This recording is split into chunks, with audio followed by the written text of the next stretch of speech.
哎，Hello，朋友们，大家好，你们好啊！我叫侯志远，我平时还在上班，今天是请假过来的。我真的很希望能够保住我现在这份工作，因为我不想再面试了。我就感觉现在企业面试的花样越来越多。我之前找工作参加过很多的面试啊，然后所有面试形式当中，我最讨厌的一种叫群面。这个名儿就很奇怪。我第一次听还以为要在微信群里面，我说群里怎么面呢？是抢红包吗？群面还有一个名叫无领导小组讨论，这个名就更怪。无领导，哪个小组讨论？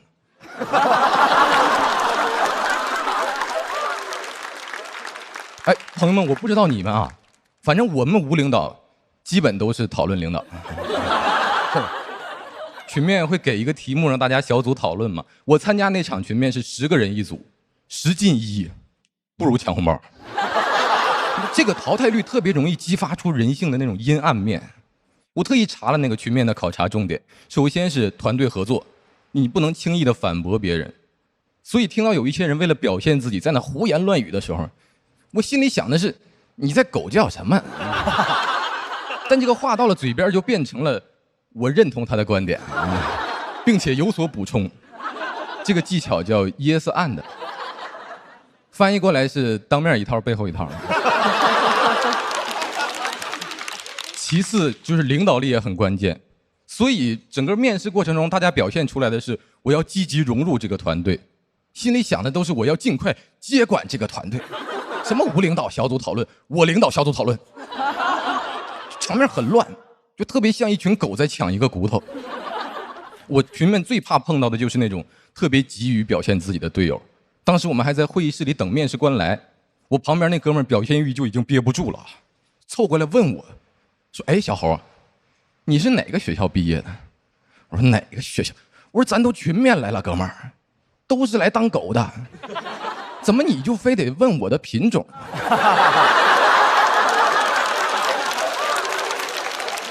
我就没愿意搭理他，没想到周围的人纷纷开始自报家门了。啊，我是交大的，我是北航，我北理工，谁问你们了？但我一听坏了，朋友们，都是品种狗。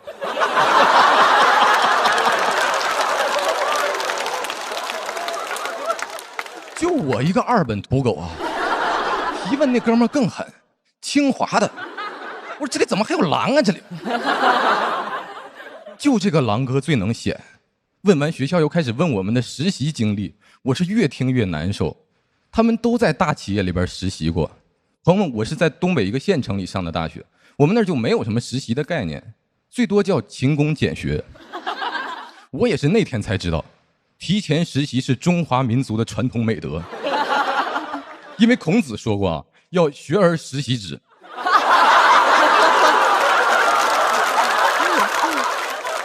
那个意思就是学完你得实习呀。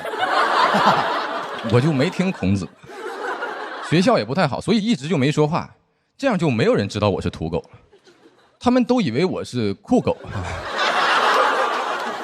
那个面试官来了才是正式的自我介绍，哎呦，场面就更乱了，人人都想被面试官记住，所以普通的介绍就根本没法被记住。但有一个同学的自我介绍啊，令我终生难忘。他说：“我希望用3种颜色来介绍我自己。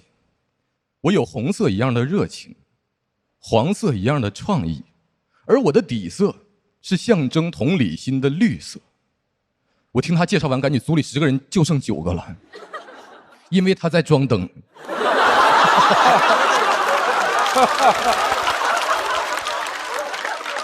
他装的还是那种交通灯。他介绍完，全场都安静了，都被他的热情镇住了，谁也不敢动。红灯亮了。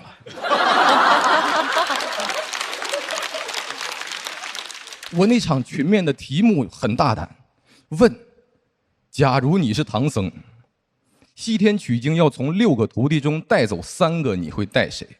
这6个人分别是吕布、李逵、林黛玉、郑和、牛顿和瓦特。问你会带哪3个？为什么？我说我也想问呢，为什么呀？我原来的团队呢？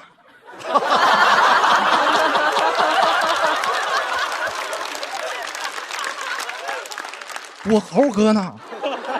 关键这帮人都不是一个系统的呀。我怎么取经队伍现在还在借调的了吗？啊，我是唐僧，你们是选调僧是吧？这题咋答？哎，狼哥都沉默了，交通灯也受挫了，他那个代表创意的黄灯都停止闪烁了。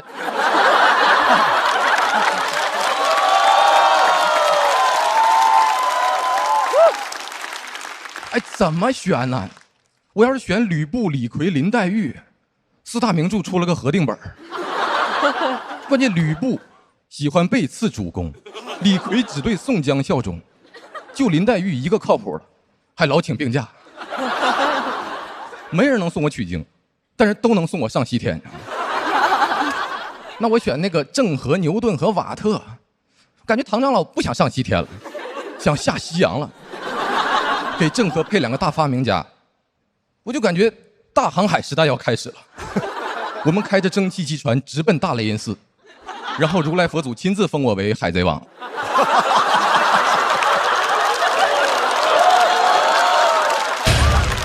神经病！我这6个徒弟真是非常优秀，真的是很难选，所以我们讨论决定让他们6个先群面。我们会选3个表现好的带走，另外3个呢当外包，在节约公司人力成本的前提下，帮公司争取最大利益。面试官很满意，说我们每个人的表现都超出了他的预期，然后让学历最高的狼哥通过了面试。那你在面什么？他除了自我介绍都没说话。哎呦，那一刻我才读懂群面的题目。西天取经可以从6个徒弟中带走3个，问谁是清华毕业的？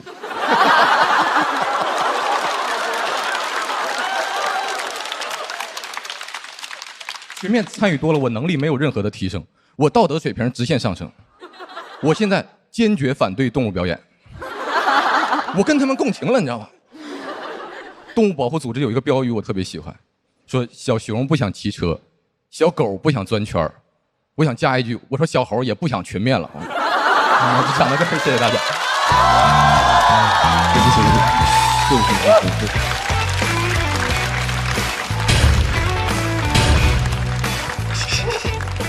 来，侯志远的锁票通道。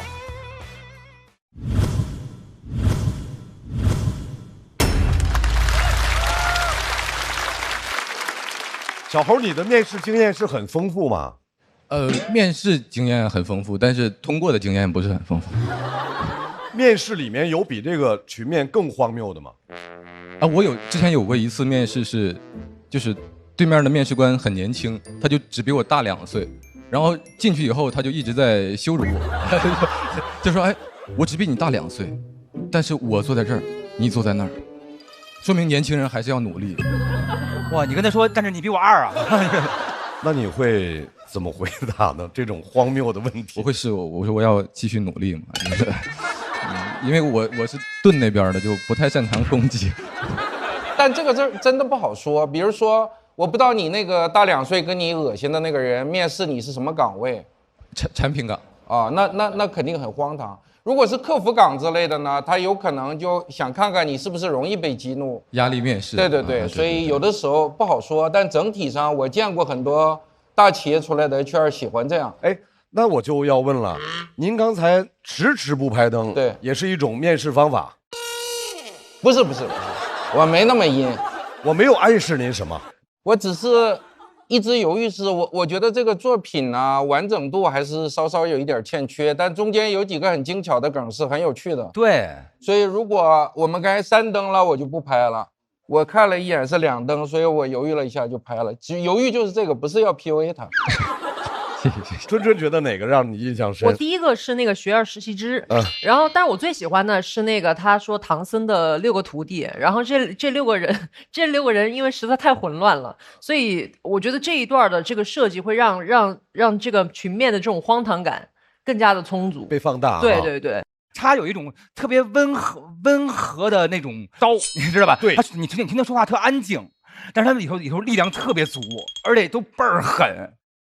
而且职场话题都讲烂了，他每次都能讲出新意来，对，这个特别可贵。谢谢。来，卢玉，我没拍灯，其实我觉得你讲得好，而且我觉得梗是密的，但是我到最后我有一个情绪没有能够消解，为什么？就是因为这个全面特别荒谬，是出题的人荒谬，但是你给到的荒谬的个体的案例是你们参加群面的人。对。但是后来我明白为什么你要这么讲，是因为你要说都是狗，还要分什么品种吗？因为你要最后落到你的收尾，我不要做动物，但你要解决我作为听众，我的情绪怎么被消解。明白。这个其实我之前包括跟编剧老师、跟朋友聊，都有提过这个问题，就是我只提出了这个对我困难的场景，但是我没有反击它，我没有消解到这个情绪。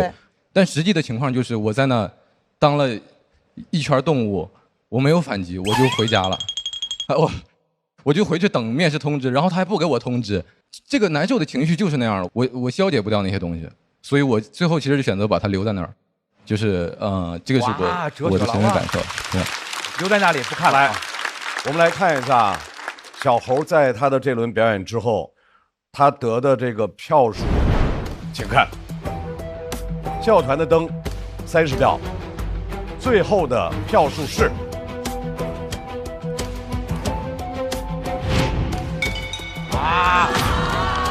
因为没有达到290票，所以现在毛组要开始抢麦了。倒计时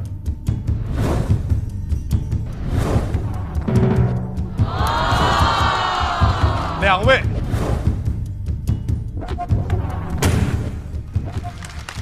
小猴，你的选择是？那我选王颖吧。选择的是王颖。这位演员不怎么爱笑，但是很容易笑里藏刀。掌声欢迎王颖。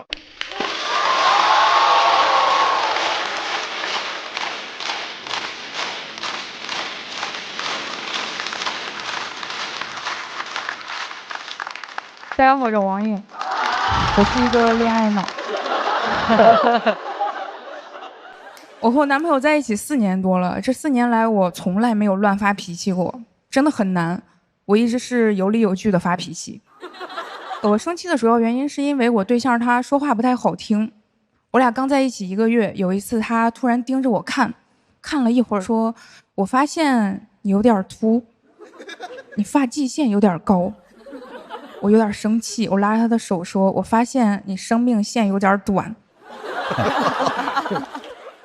他发现我生气就会找理由，一般都是。这不就是个玩笑吗？怎么还生气啊？你们听一下，这叫玩笑吗？这叫实话。他发现开玩笑这个借口不能平息我的怒火，他就会问：“那你想怎么样？”真的，每次听到这个问题，我就更生气了。我想怎么样？我想时间回到10分钟之前，你看我的时候，我跟你说，你看个头看。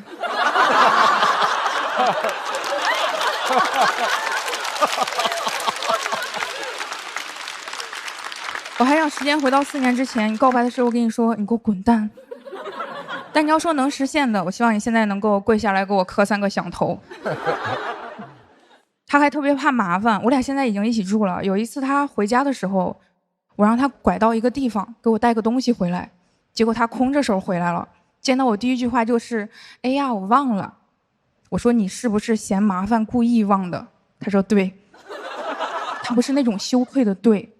他是那种惊喜的，对，你怎么知道？就是他不觉得我戳穿了他，他觉得我懂他。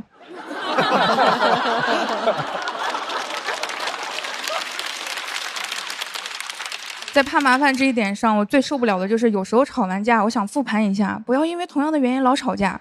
他觉得复盘太麻烦了，世上没有什么事儿是一句俏皮话解决不了的，如果有，那就是这句话不够俏皮。我因为这个真的有点苦恼啊。后来和一个男生聊天，那个男生说他也特别害怕这个过程，他每次和女朋友复盘的时候，心里想的都是，如果你现在给我一个嘴巴子能解决这个事儿，那你就打。我听完之后真的豁然开朗，他女朋友解决不了，我能啊。后来有一次我和男朋友吵完架，我就跟他说，你要是真不想聊一下这个事情，我现在可以给你一个嘴巴子。我对象在那儿想了半天，说我觉得有些事情咱还是得聊清楚。我真的因为各种原因骂他，有次他就受不了，说咱有话能不能好好说，你别老骂我。我说你搞清楚，我不是能好好说话非要骂你，我其实是想弄死你，但是只骂你。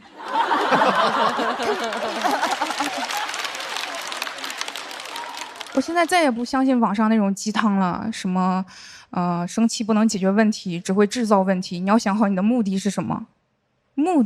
我的目的就是制造问题。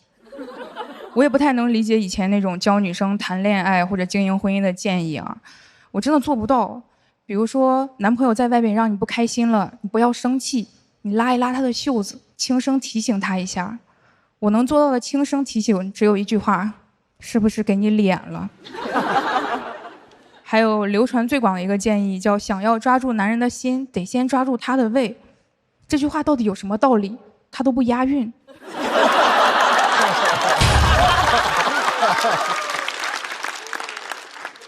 你要是真不想让一个男人离开你，你抓住他的胃有什么用啊？你得抓住他的把柄。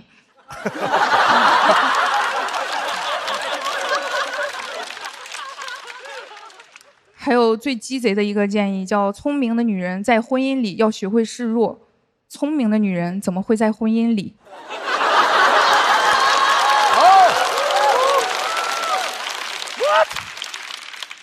而且以我对上一辈婚姻的观察，女生千万不能示弱，因为女生示弱了，男的会当真，他不会觉得你人真好，他只会觉得我真厉害。这句话就叫，这个定律就叫男人像弹簧，你弱他就狂。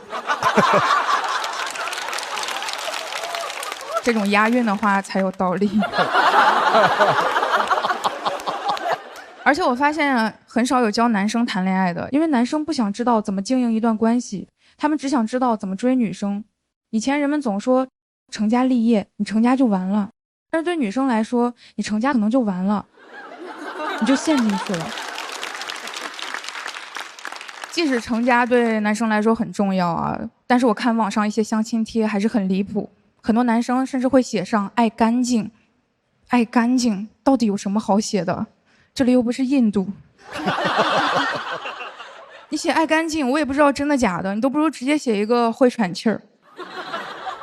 虽然吐槽了这么多，其实我在恋爱里也有付出多的时候。我家务做的多一些，我能理解我男朋友啊，因为他单身的时候没有那么多家务。我俩刚同居的时候，我让他把阳台晾的衣服收一下，他问我为什么要收，他说你穿的时候直接去拿呀。还有让他把脏衣服扔到脏衣篓里，他也问我脏衣服最后都要进洗衣机，为什么还要再进脏衣篓？他真的把我问住了。我有一种感觉，好像不是我发现了家务，是我发明了家务。我后来想到怎么回答他，我说那人最后都要进骨灰盒，为什么还要买房？他想了一下说有道理啊，听你的，咱以后不买房。我就讲到这里，谢谢大家。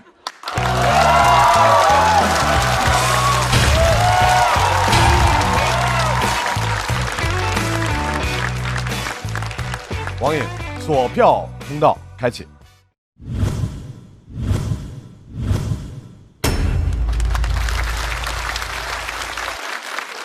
大老师开灯的点非常奇怪。你说抓住男人的心就要抓住他的胃，这句话特别没有道理，因为他不押韵。大老师就拍了，哎，他永远都是这种点上，奇奇怪怪的。来，理由是，没有理由，有理由拍这干嘛？就是觉得我要拍了，因为他那个瞬间是在于这句话不讲理，他这梗也不讲理，双重不讲理就是我的理，明白吧？就是我喜欢这种不讲理的不讲理，但是你又琢磨这话吧，好像也对，就是那劲儿特别好玩。然后我觉得给我一种冲动，我就要拍这事儿啊。哎，那有什么回忆就是特别好玩吗？就跟你说的那种那个气乐了。给我气乐了，啊、有一个啊，他在听电台，我让他小点声啊，他说他说话声音大，关我什么事儿？那你乐完了就消气儿了，还是乐完了又揍了他一顿？我边乐边揍。所以我感觉他不是呛儿，他是真的，他是真的在说这个话。是的，所以这个事情才是一个很好笑的事情。对。那我觉得我好幸运，我也嘴欠极了，平时。我特别喜欢王颖的风格，她是平静的那种阴阳怪气。是的，但是你听着听着就发现她那阴阳怪气其实都是讲道理的，非常有道理。谢谢。我非常喜欢王颖这一篇，他用我们时下的人能够欣赏这种审美，就是这种刚才像罗老师讲那种，就他好话其实是好像很阴阳怪气在说，但是他刚刚所有那一切全部都表达，但是一种我们能够接受的方式，而且我觉得展现了一种特别新的女性可以有的样态，我反正很喜欢，我自己做不到，但我很喜欢这种样子，所以我拍灯了。谢谢。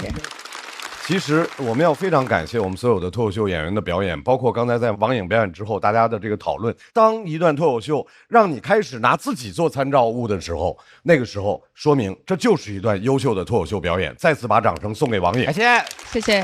同时我们也要请小猴回到场上。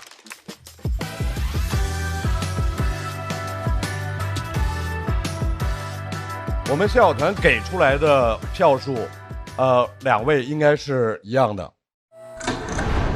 那么在现场的所有观众朋友的投票结束之后，侯志远和王颖他们2个人最终的票数是，哇，这么高，很高啊！恭喜侯志远顺利的晋级了下一轮，王颖要在赛定区继续等待。